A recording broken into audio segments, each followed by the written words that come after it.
Good morning. I'm Tony Momberger from the Redlands Daily Facts, and we're doing another video interview as part of our anniversary celebration. This morning I'm here in the beautiful home of Stan and Ellen Weisser, who have a long history of contributing to the city in various ways, and everybody knows your names. I think the thing that I've learned so far this morning is you opened the pharmacy, Cajon Pharmacy, when I'll get into the story of that, in 1969, you said, and then you bought this home. September 3rd. September 3rd of 1969. How long had you been in Redlands before you opened a business here?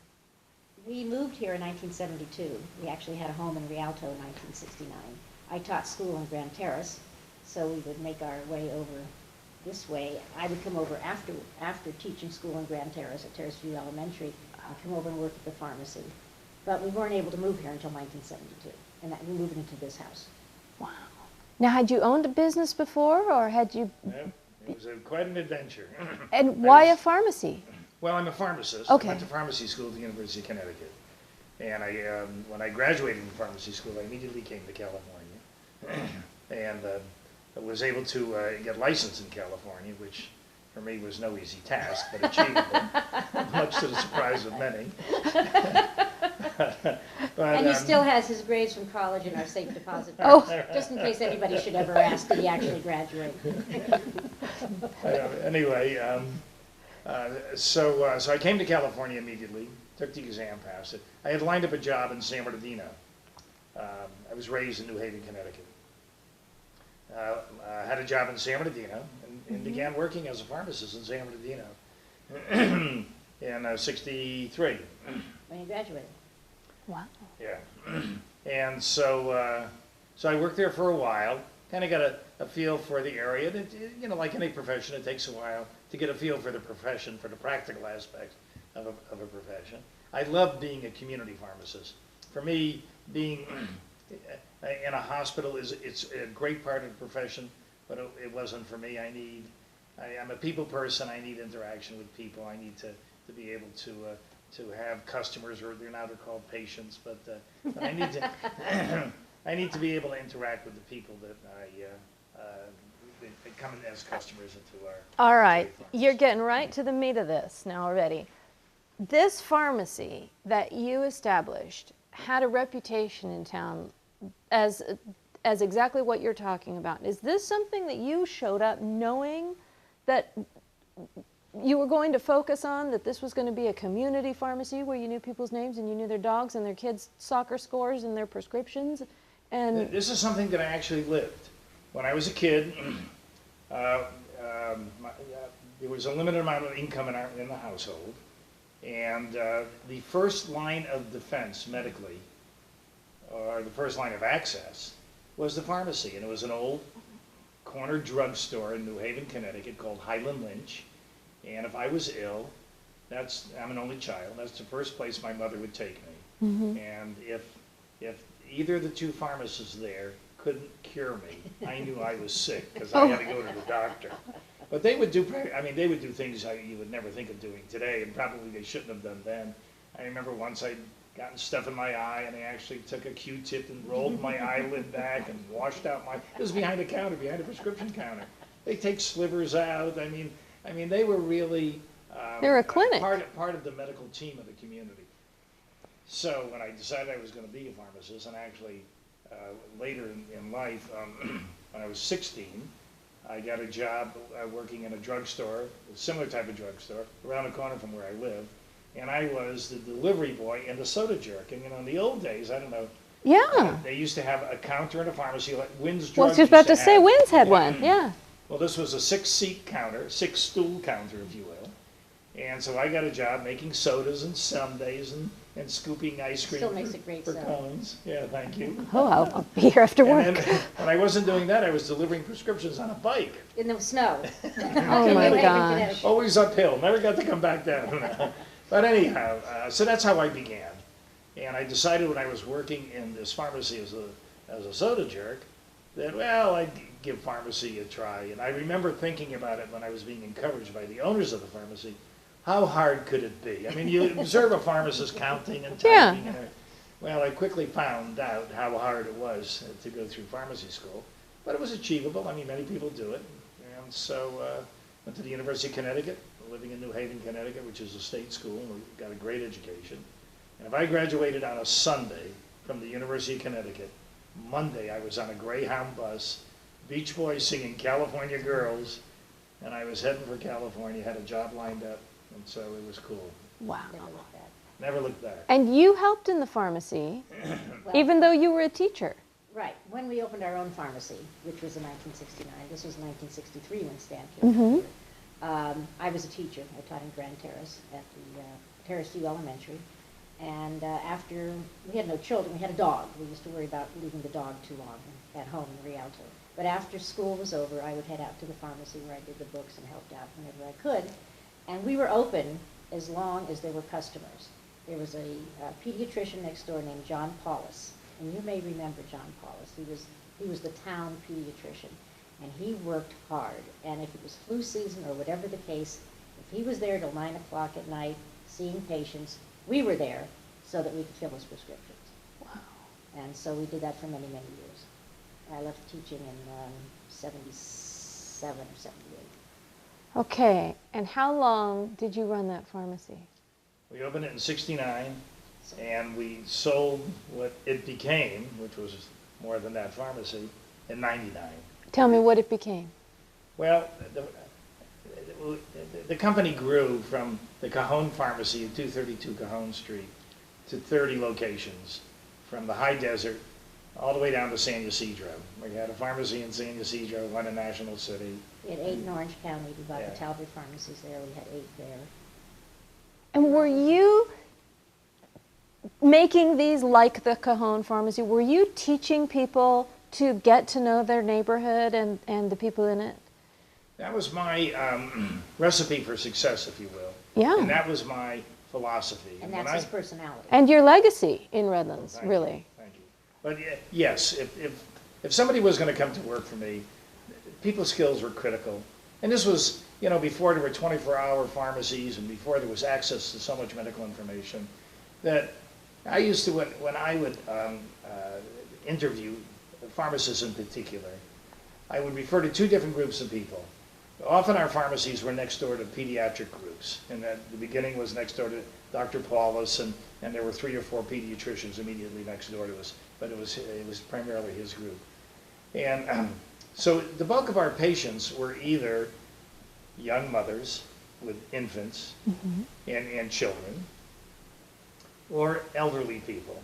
And so when I would interview pharmacists, I would impress upon them that a young mother coming to our pharmacy immediately from Dr. Paulus at the Cajon Pharmacy, into the Cajon Pharmacy, a new young mother with this infant that never stopped crying. And the infant is stressed, the mother is frantic, and now she's in the pharmacy. And here's a great opportunity for the pharmacist to do what a pharmacist can do so well. Tell me again what she left with. She knew the prescription. Well, she knew, you know, she knew what the drug was and what it was used for, and she knew how to give it to the baby. And sometimes that, I mean, a half a teaspoon, a half a tablespoon, I mean, it can be confusing, especially if you're a young, inexperienced mother, a little bit frantic with this sick child. I mean, it's just, it's trying. Sure, And probably so- not well so rested. it was critical to me that our customers left the pharmacy with a lot more knowledge about either the condition of the child or the infant and the issues that they should know about whatever the infant was taking or they were giving to their baby. It's critically important. I mean, they have to have a sense of comfort, and very often they're just so stressed out in this little cubicle in the physician's office. They ask questions, they may hear, the answers may be given, but they may not hear them. So when they left the pharmacy, it was very important to us that they had a sense of comfort about what the situation was with the baby and what the situation was with the medicines that they were giving them. And as Ellen, Ellen you said- said, And when they left, they also left with our home phone number, which people were hesitant to use because they didn't want to disturb Stan at home, but they knew that they always could. And frequently, he would go out at any time of night or of the evening or on the weekend. Didn't take him that long, and he would deliver the prescription to the family rather than have them come down, because he figured that was the fastest way. And besides, if they're sick, they really don't want to come out at all. But we gave that number out. Our number's been in the phone book all these years. And the idea was, you come into my pharmacy during the day. When I'm here, you need service at night, I can go to you and help you out at night. Wow. And people remember that. People do absolutely remember that. They do remember that. We went to the wedding of somebody a few years ago, and the groom said, "I remember you bringing medicine to my house." Wow. Wow. So I wanted to get back to John Paulus if I can. Sure. Because this really needs saying. John Paulus was an old-time pediatrician here in town. He was here for years and years. He's still living, and he lives in the desert. And Stan heard about this location at 232 Cajon Street. It was just a shell. It wasn't, the building wasn't even built at that time. And we found out that John Paulus was one of the owners. So went to see him, and he took an instant liking to Stan. Never met him before. Offered to co-sign a loan at the bank for us. Really? Never met us before, never met Stan before. Co-signed the note and got us into the pharmacy. We had a little difficulty. We had a lot of difficulty with the city when we first opened up. First of all, there were a couple of other pharmacies didn't want to see another pharmacy go into town. Although it was built as a professional building, the code somewhere said you couldn't have merchandise viewable from outside the store in the professional retail district. AP, administrative professional. Yeah. And so here we were with a totally glass building.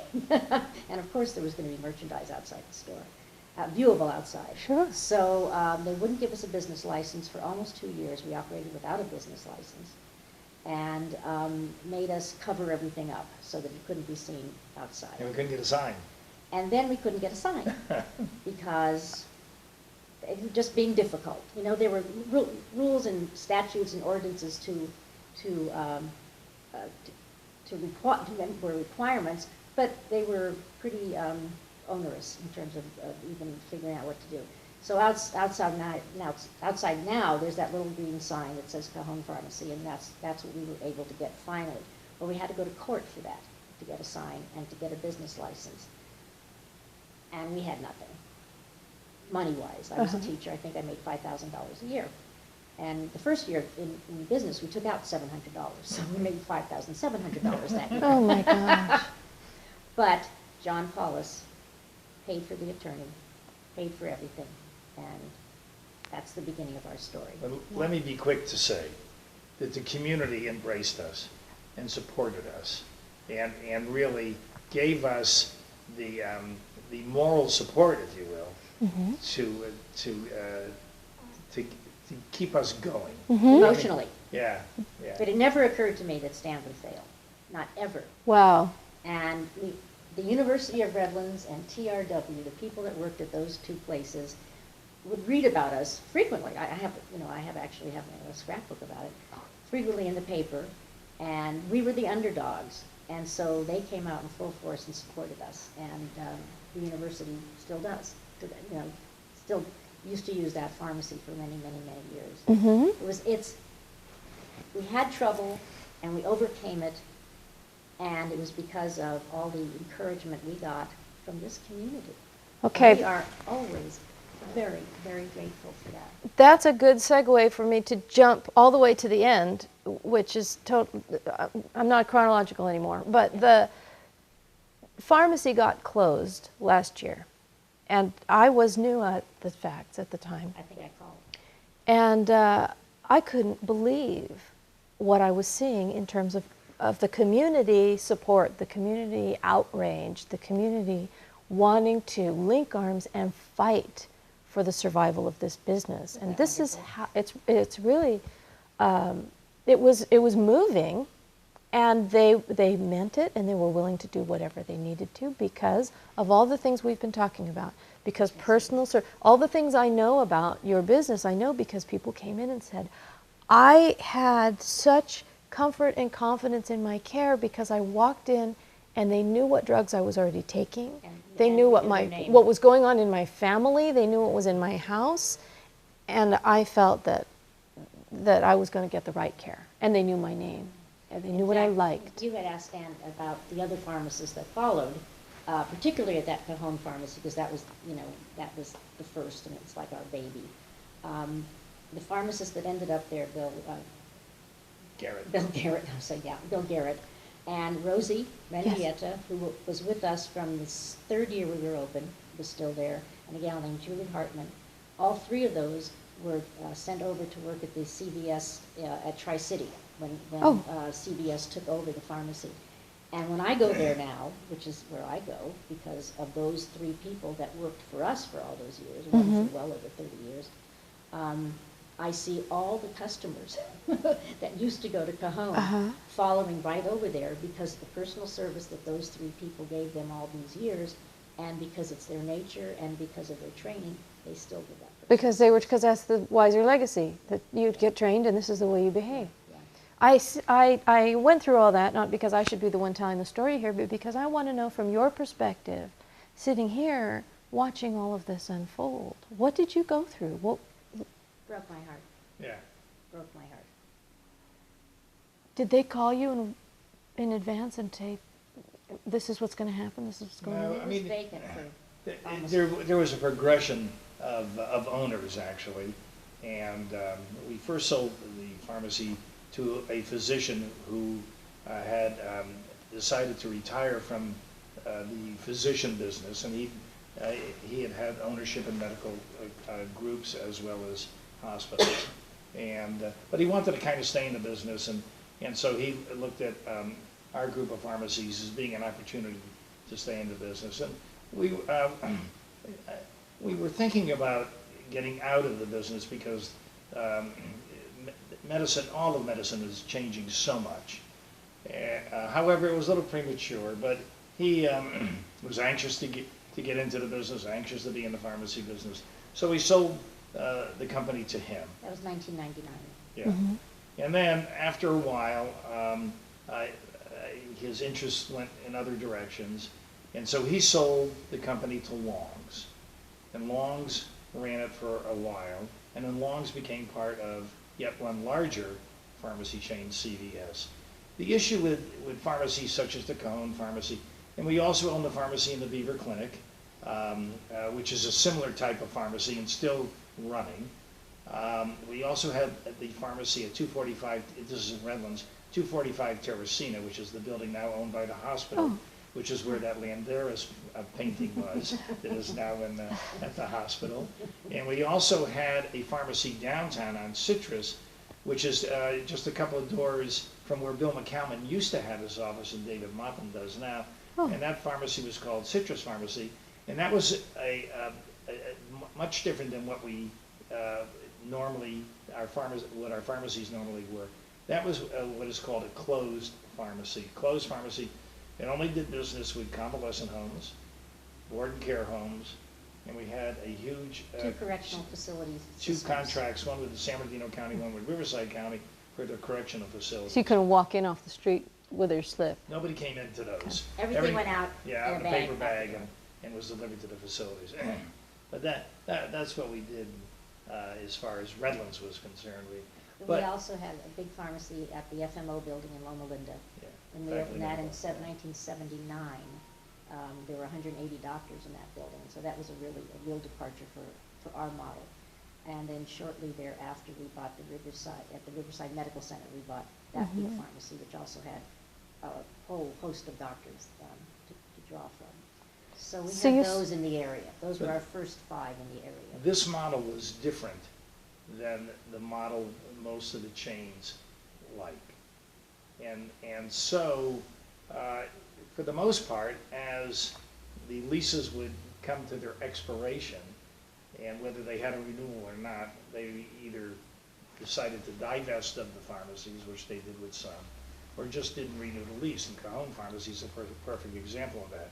It was run by a chain for a period of time. The lease came due, and either they had no desire to renew the lease, or just... It wasn't in their model. And they also had another location right downtown. Right, yeah, Yeah. very Less than a successful. mile away. So they thought that in CVS land, that's the way. So- You don't look at anything else but that footprint. When did you first hear that that store would close? A few months, maybe 6 months before it closed. I mean, there was plenty of rumors going around. And so we heard from our past employees that they thought that CVS wasn't going to continue there, and asked that we intervene. And so Ellen wrote a letter. I mean, many people from the community wrote letters. It was very, very heartening. I mean, it was no different than, I mean, it's the community of Redlands, and that's how we are. I mean, Yeah. Bill Hatfield experienced this same, I mean, to a greater amount, but Bill Hatfield was there and he was going to stay there. But that's the community of Redlands. I mean, it's just, it's incredible. I mean, And they where brought else up is the this- Hatfield thing during the pharmacy. Yeah, I think there were probably hundreds of letters written from this city to GM about Yeah. Hatfield, Including ours. and letters written even to our legislators, that could they intervene somehow to keep that place open. And Bill never lost hope. You know, he just kept going, and of course he got it back. But it wasn't to be for the little Cajon pharmacy. Okay. It wasn't to be. But there And, were lots of letters. There were lots of phone calls. were. I think we got 25 to 30 letters at the Facts alone. Yeah.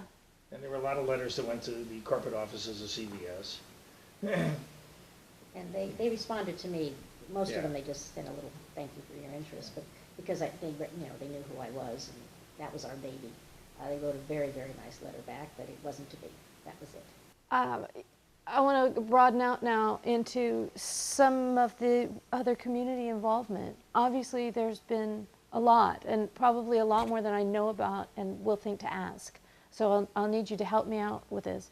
But I know on the corner, and this is probably one of the smallest things you guys do, but very few people probably know that that little triangle of space where Cajon goes up and then Garden veers right is maintained by you. We put that in 1991. It was just it was a median strip thing that had been required by the city engineers when a house went up for some reason. I don't exactly know what the point was in it, but it was not landscaped. And I was on the Parks Commission at the time. You were chairman of the Parks Commission. Yeah, I was on the Parks Commission for 15 years, I believe. And I was on at the time, and actually it was Stan's idea to, let's see if we can get that landscape, because it's an eyesore. It really is, and it doesn't look like anybody's ever going to do anything. The city's, it doesn't look like the city's even thinking about it. So we got a plan and submitted it to the Parks Commission and to the City Council, and they approved it. And so we did all the hardscape, the bricks, and the irrigation system, and planted it, and we've maintained it since 1991. So how did you come to be establishing an alternative Well, school? It's two words. names. Peter Weisser. Our youngest son, Peter, was in the Montessori program at the time. In the Montessori in the others. Yeah. Montessori and Redlands School, which is a private program. And he educationally was just simply blossoming. It was spectacular to watch him grow educationally. And I've often said that Ellen and I spend much more time on where our kids should be educated than we did on whether or not we should be married. And it's absolutely the truth. That was a no-brainer. But anyway, so Peter was in Montessori, and as we looked down the road for him educationally, Ellen was concerned about Peter being in a large school like RHS or Rev at the time. They're both great schools. Redlands Unified School District is an incredibly wonderful school district, of which Grove Charter School is part of. Yeah. But the niche for Grove is that they use the Montessori method of teaching And it at was the small. high school And it was small. and the junior high school level, and it was small. The original charter was for 100 students for the high school, so 25 kids per grade. And so anyway, so Peter was at Montessori doing incredibly well, and a group of people at Montessori got talking about, what do you say we try to get a charter school going? And it was on the same campus, but by the way, Jack Dangeman, the owner of ESRI, owned the campus at the time. To say he was incredibly supportive is an absolute understatement. Yeah. And so I'll just leave it at that, but as always, incredibly supportive. But so it was far from an easy process. to get a charter at the time. This is when charter schools were at the very, very beginning. There was a lot of skepticism about charter schools, and there was a lot of fear about charter schools. Sometimes there was misconceptions by educators about charter schools. So it wasn't an easy process, but with the help of the community again, and with the help of the people on the Redlands Unified School District Board and the administration of Redlands Unified School District, they helped us get the charter. So the end result was we have still today this wonderful little learning environment. Peter got to go directly into it from months. Suited Peter Weisser great. He went through it. He graduated, went to the University of Redlands and graduated. But that was, I mean, Peter was my main focus. I wanted this place to exist as Ellen did for Peter Weisser. Anybody else that benefited, great. That's fine. It was there for But you know, Peter. it remains one of our really, really nice accomplishments. It really is. Yes. It suits a certain kind of, and I hear the story all the time about my kid is flourishing there, absolutely flourishing. So for the kid that's going to slip through the cracks, this is a great place. And their successes are, I mean, their API scores, academic performance, 849 are this good. year, 849. And their CASI exam, the exit exam, Yeah. has always been good. So it's for the And right kid. I understand they have a 100% college acceptance rate. Oh, really? Yeah. Okay, cool. Yeah. When So Peter, of really- course, Peter's really an class was only accomplishment. about 22 kids. And of the 22 kids, I'm not sure how many got accepted, but 21 of them went on to seek out an advanced degree at Mm-hmm. a higher education program. I want to move you on now. I'm going from small to big. To one of the biggest things that people will know, we have the Stan and Ellen Weisser wing of the hospital here at Redlands Community Hospital, where I was born. And Well, so was look- and look so how was well one of you- our sons. and right. look how well You're- you've you're a Look how tribute well to I Redlands healthy you Community are. Hospital. And if you come to the Cajon Pharmacy, you might have even been a little taller, because our vitamins are better than everybody's. Well, I have to get Stan- some from my Stan has daughter. to talk about his involvement with the hospital, because it's been so many years. Yeah. As I've told many, and when I make presentations for the hospital, my father died at that hospital, and our oldest son was born there. And so, full circle.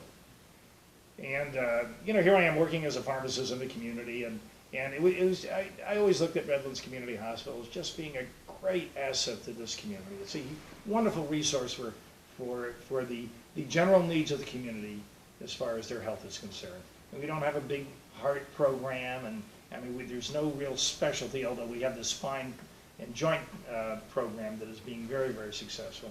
But it's just a wonderful community hospital. And one thing about Redlands Community Hospital today, as it was years ago, 25 years ago at least, when I got involved with it, it is an independent hospital. We are independent. This is the community's asset. We're not part of a large hospital chain. We're not part of a religious group. I mean, and all those are fine. It's just that we continue to be able to remain independent. It's no easy job, but we're able to continue our independence. And it's hard to say for how long. Again, the landscape continues to change medically. I have to say, I think it's real interesting that when you were asked to be on that board, you went to your first board meeting, and our oldest son, Seth, who was about 4 at the time, he and I were riding his bike up and down the street, and he fell, and his helmet went askew. And so for Stan's first board meeting, I had to bring Seth into the emergency there, so he left the board meeting to see how He was he fine. was. Richard Rao was on the board at the time as well. He left to go sew Seth up, and then they all went back to the board meeting. And, it speaks again to the community. And you're still on the board? I continue to be on the board, and as long as I hope that I'm being a positive board member, and I enjoy it, and as long as I keep on being asked to return, I'll return. Thank you so much for your stories and your memory, and of course your service to the community and your time this morning. Our pleasure. Thank you Absolutely, for our coming pleasure. over. Oh, you're welcome.